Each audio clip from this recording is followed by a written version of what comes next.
If sex is a method that God invented to do whole life entrustment and self-giving, it should not surprise us that sex makes us feel deeply connected to the other person, even when used wrongly. Unless you deliberately disable it or through practice you numb the original impulse, sex makes you feel personally interwoven and joined to another human being, as you are literally physically joined. In the midst of sexual passion, you naturally want to say extravagant things such as, "I'll always love you," even if you are not legally married, and you find yourself very quickly feeling marriage-like ties. Feeling that the other person has obligation to you, but that other person has no legal, social, or moral responsibility even to call you back in the morning. This incongruity leads to jealousy and hurt feelings and obsessiveness if two people are having sex but are not married. It makes breaking up vastly harder than it should be. It leads many people to stay trapped in relationships that are not good because of a feeling of having somehow connected themselves. Therefore, if you have sex outside of marriage, you will have to steel yourself against sexual power to soften your heart toward another person and make you more trusting. The problem is that eventually sex will lose its covenant, making power for you even if you one day do get married. Ironically then, sex outside of marriage eventually works backwards, making you less able to commit and trust another person. Practical chastity. But if you decide that, as a single person, you are going to adopt the Christian ethic and practice chastity, certainly that will be difficult, especially in a culture that gives you no support for your convictions. But you can be successful if you rely on the following resources. First, you need spousal love of Jesus in your life. Sex is for fully committed relationships because it foretastes of the joy that comes from being in complete union with God through Christ. The most rapturous love between a man and woman on earth is only a hint of what that is like. Knowing this helps a lot. One reason we could burn with seemingly uncontrollable sexual passion is because at the moment our hearts believe the lie that if we have great romantic sexual experience, we will finally feel deeply fulfilled. To resist temptation, we have to speak the truth to our hearts. We must remind them that sex simply cannot fill the cosmic need for the closure that our souls seek in romance. Only meeting Christ face to face will fill the emptiness in our hearts that sin created when we lost our unbroken fellowship with Him. But we are not simply called to wait for an experience of Christful love in the future. The Bible tells us that we can have not just intellectual belief in His love, but actually experience of it now. That is available through prayer. Also, to walk this path, single people need a Christian community. They should live in community with other singles who are neither too hungry to be married nor too fearful of it. They should be in a community with singles who don't use the world's standards, physical beauty, and wealth as a basis for making partner choices. It would additionally be important for singles to live in a community with Christian families who do not make family an idol, nor make singles feel superfluous.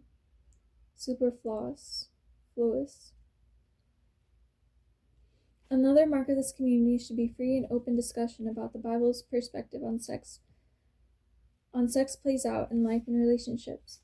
The more often singles and married Christians reflect on biblical teachings about this, the more support singles will feel in abiding by it. Most of all, singles who want romantic involvement without mandatory sexual intercourse will need a sufficiently large community of single people who are all pursuing the same goal. Some will survey the last two paragraphs and exclaim, "But there aren't any churches like that." That is largely true, and as a pastor, I freely confess that my own church goes through cycles in which it serves singles well, but it has more often failed to provide the kind of community described. I want to challenge readers to take upon themselves to create those conditions in their churches, or start some new churches that make such community a priority.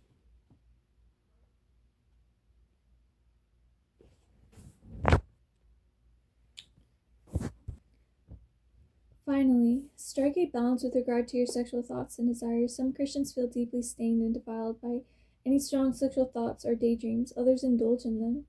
The gospel is neither legalism nor antinomianism. There are not Christians are not saved by obeying God, and yet true salvation will lead to obeying God out of gratitude. This should lead to a very balanced approach to thoughts and temptations. Martin Luther, for example, was reputed to say about sexual desires, you can't stop birds from flying over your head, but you could stop them from making nests in your hair. By that he meant that we can't stop sexual thoughts from occurring to us. They are natural and unavoidable. However, we are responsible for what we do with those thoughts.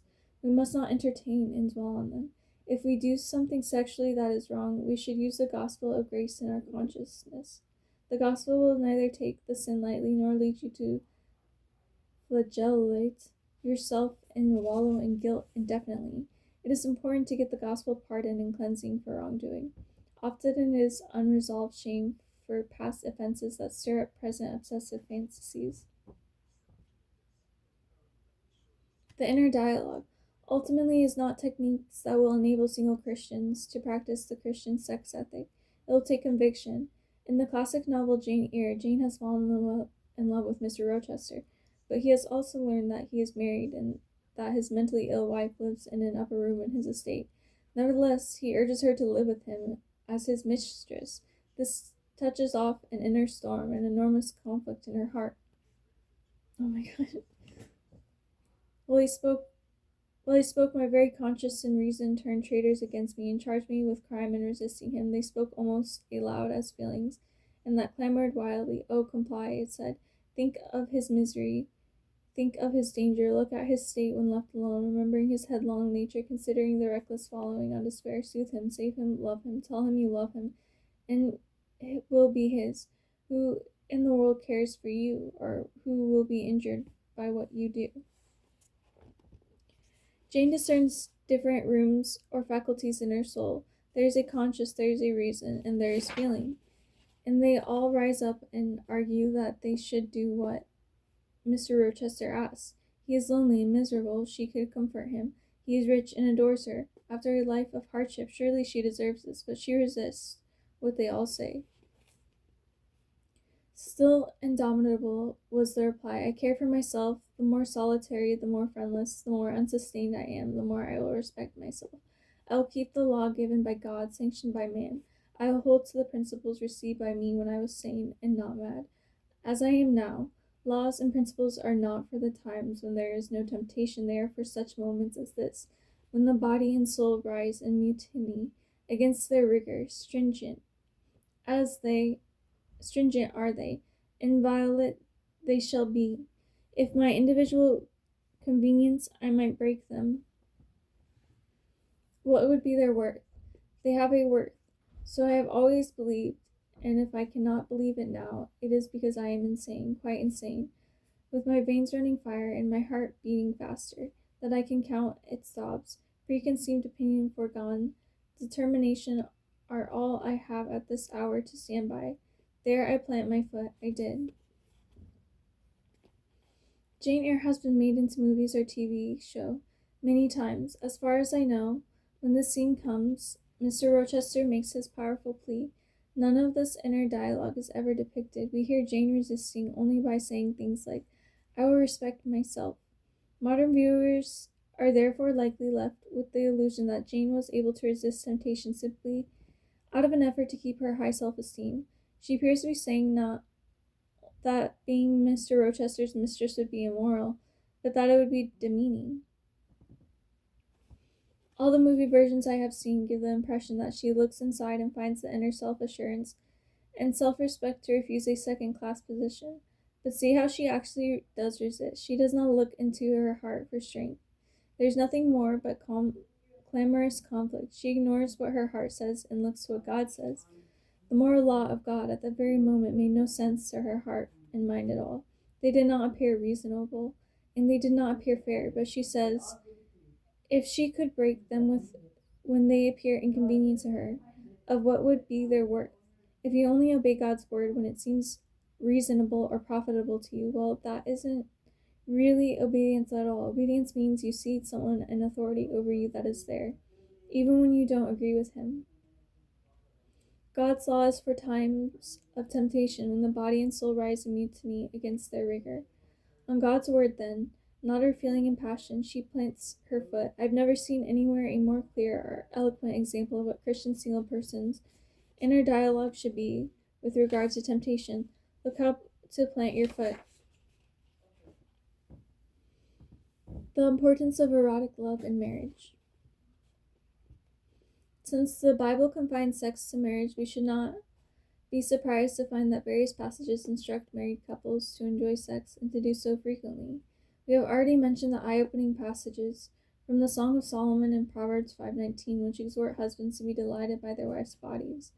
In 1 Corinthians 7:3-5, Paul speaks with surprising candor about the importance and realities of marital sexual relations. The husband should fulfill his marital duty to his wife, and likewise the wife to her husband. The wife's body does not belong to her alone, but only to her husband. In the same way, the husband's body does not belong to him alone, but also to his wife. Do not deprive each other except by mutual consent for a time. Here, at a time in which women were legally considered the possession of their husband, Paul makes the revolutionary claim that the husband's body does not belong to him alone, but to his wife. It communicates negatively his obligation to refrain from engaging in sexual relations with anyone other than his wife, and positively his obligation to fulfill his marital duty to provide her with sexual pleasure and satisfaction. This was a major blow to the traditional double standard, namely that men were expected and allowed to have multiple sexual partners, but if a woman did, she was despised. Paired with the previous statement that a wife's body also belongs to her husband, Paul was teaching that each partner, male and female, had the right to mutual sexual relations. Nothing like this had ever been said before. Modern readers will find this text satisfying because of our contemporary Western view of human rights, but that is not Paul's main point at all. He is giving us a remarkably positive view of sexual satisfaction within marriage. The view of Roman culture in which the Corinthian Christians lived was that men who were to take wives in order to have legal heirs, while sexual pleasure, if it was to be sought at all, would typically be found outside of the marriage. Historians point out, however, that Paul in effect redefines marriage as a context for mutual satisfying of erotic desires in contrast to the pagan philosophical idea that purpose of marriage was the procreation of legitimate heirs who would inherit and continue the name, property, and sacred rights of the family. In other words, Paul is telling married Christians that mutual satisfying sexual relations must be an important part of their life together. In fact, this passion indicates that sex should be frequent and reciprocal. One spouse was not allowed to deny sex to the other. The erotic marriage. I believe this particular part of 1 Corinthians 7 is an important practical resource. Each partner in marriage is to be most concerned not with getting sexual pleasure, but with giving it. In short, the greatest sexual pleasure should be the pleasure of seeing your spouse getting pleasure. When you get to the place where giving arousal to the most arousing thing, you are practicing this principle. When I was doing research for this chapter, I found some old talks that Kathy and I did together. I had forgotten that some of the struggles we had in our early days, and some of the notes reminded me that in those years we started to dread having sex. Kathy in those remarks said that if she didn't experience an orgasm during lovemaking, we both felt like failures. If I asked her how was that, she said, "It's just hurt." I felt devastated and she did too. We had a great deal of trouble until we started to see something, as Kathy said in her notes. We came to realize that orgasm is great, especially climaxing together, but the awe and wonder, the safety, the joy of being one is stirring and stunning even without that. And when we stopped trying to perform and just started trying to simply love one another in sex, things started to move ahead. We stopped worrying about our performance, and we stopped worrying about what we were getting and started to say, well, what can we just do to give something to the other? This concept also has implications for the typical problem that many couples experience in their marital relationship. namely that one person wants sex more often than the other. If your main purpose is sex, and sex is getting pleasure, not getting pleasure, then a person who doesn't have as much of sex drive physically can give the other person a gift.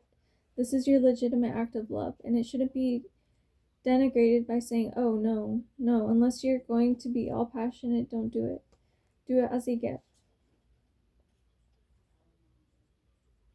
Related to this are the differences that many spouses experience over what is the most satisfying context for sex.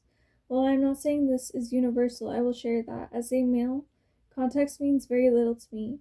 That means to be blunt, pretty much anytime, anywhere. However, I came to see that meant I was being oblivious to something that was very important to my wife: context.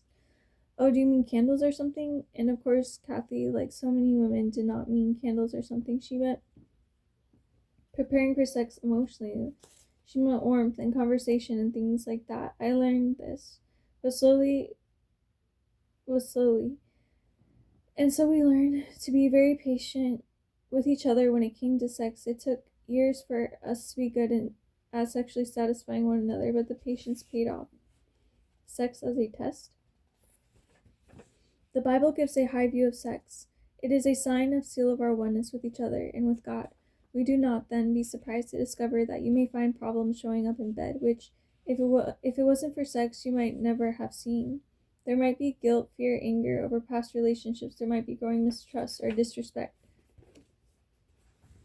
or unresolved differences in your present relationship. Sex is such a great and sensitive thing that you will not be able to sweep these problems under the rug. Unless your marital relationship is in good condition, sex doesn't work, so be very careful to look beneath the surface. A lack of sexual compatibility might not really be lack of lovemaking skills at all. It might be a sign of deeper problems in the relationship. It is often the case that if those problems are addressed, that sexual intimacy improves. A fundamental rule of marriage is that time marches on, and Lewis Smead said, "You don't marry one woman or one man, but many."